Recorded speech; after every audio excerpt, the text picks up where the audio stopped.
इतिहास अक्सर वही होता है जो किताबों में लिख दिया जाता है, लेकिन कभी कभी सच उन पन्नों की परतों के नीचे कहीं गहरा दफन होता है। कल्पना कीजिए एक ऐसे दौर की जब भारत के लगभग सभी राजा एक महान साम्राज्य के आगे अपने घुटने टेक चुके थे। दिल्ली के तख्त पर बैठे जलालुद्दीन अकबर का रसूख इतना था कि उसकी एक आवाज पर रियासतें बदल जाती थीं। लेकिन नक्शे के एक छोटे से हिस्से पर एक ऐसा केसरी झंडा लहर रहा था जिसने उस वक्त की सबसे बड़ी महाशक्ति की नींद उड़ा रखी थी। वह हिस्सा था मेवाड़ और वह योद्धा था महाराणा प्रताप सिंह। अकबर मेवाड़ को हर कीमत पर जीतना चाहता था क्योंकि यह दिल्ली से गुजरात जाने वाले व्यापारिक रास्तों के बीच में पड़ता था। उसने दोस्ती का हाथ बढ़ाया, लालच दिया और यहां तक कि यह प्रस्ताव भी रखा कि महाराणा आधा भारत अपने कब्जे में ले लें, बस मुगल अधीनता स्वीकार कर लें। लेकिन मेवाड़ के इस शेर ने महलों की विलासिता के बजाय जंगलों की धूल को चुना।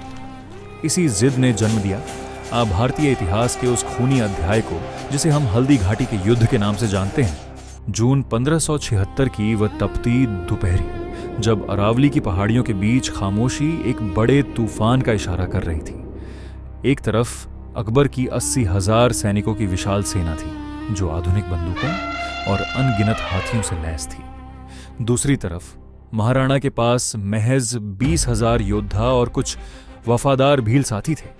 गणित सीधा था, मुगलों की सेना 4 गुना बड़ी थी, लेकिन महाराणा के पास कुछ ऐसा था जो किसी भी तकनीक से बड़ा था। वह थी उनकी रणनीति और उनका अतुलनीय साहस।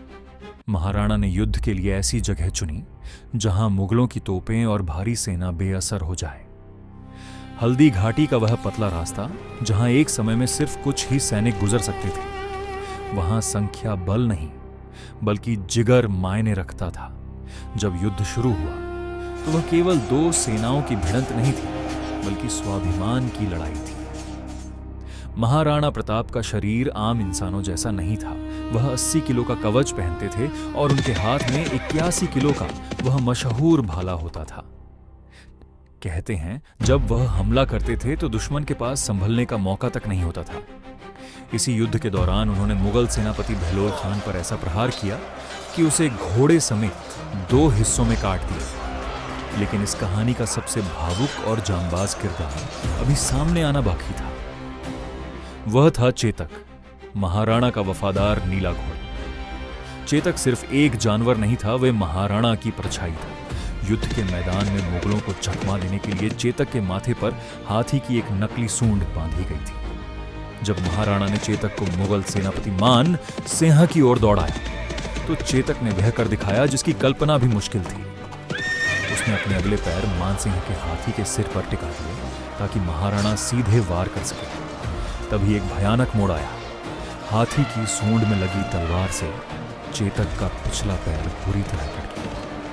खून की नदी बह रही थी। महाराणा खुद घायल थे और मुगल सैनिकों ने उन्हें घेर लिया था। ऐसे में चेतक ने अपनी आखिरी ताकत जुटाई। वह 3 पैरों पर दौड़ने लगा, अपने स्वामी को सुरक्षित निकालने के लिए। पीछे दुश्मन की फौज थी और सामने 26 फीट चौड़ा एक गहरा नाला। एक पैर कटा होने के बावजूद चेतक ने वह ऐतिहासिक छलांग लगाई जिसने उसे अमर बना दिया। उसने महाराणा को सुरक्षित पार पहुंचाया, लेकिन दूसरी ओर गिरते ही अपने प्राण त्याग दिए। महाराणा की गोद में उनके सबसे वफादार साथी की सांसें थम गईं। अकबर को लगा कि महाराणा रणभूमि छोड़ चुके हैं और अब मेवाड़ उसका है, लेकिन यह उसकी सबसे बड़ी भूल थी। महाराणा प्रताप ने जंगलों में रहकर घास की रोटियां खाईं, पत्थरों पर सोए, लेकिन हार नहीं मानी। उन्होंने गुरिल्ला युद्ध की एक नई तकनीक शुरू की जिससे मुगल सेना बुरी तरह परेशान हो गई। वे पहाड़ियों से अचानक हमला करते और फिर गायब हो जाते। अगले 20 सालों तक अकबर ने हर मुमकिन कोशिश की, लेकिन वह कभी महाराणा प्रताप को बंदी नहीं बना पाया और न ही मेवाड़ को पूरी तरह झुकने पर मजबूर कर सका। अंततः अकबर को हार माननी पड़ी और उसने मेवाड़ का पीछा छोड़ दिया। महाराणा प्रताप ने धीरे धीरे अपनी पूरी रियासत फिर से जीत ली। साल 1597 में जब एक शिकार के दौरान लगी चोट से इस महान योद्धा का अंत हुआ तो कहते हैं कि खबर सुनकर खुद अकबर की आंखों में भी आंसू थे, क्योंकि उसने एक ऐसा दुश्मन खो दिया था जिसका वह दिल से सम्मान करता था। महाराणा प्रताप उस योद्धा का नाम है जिसने साबित किया कि साम्राज्य बंदूकों से नहीं बल्कि अडिग संकल्प से जीते जाते हैं। एक ऐसा राजा जिसने अपनी स्वतंत्रता की खातिर इतिहास को ही बदल कर रख दिया।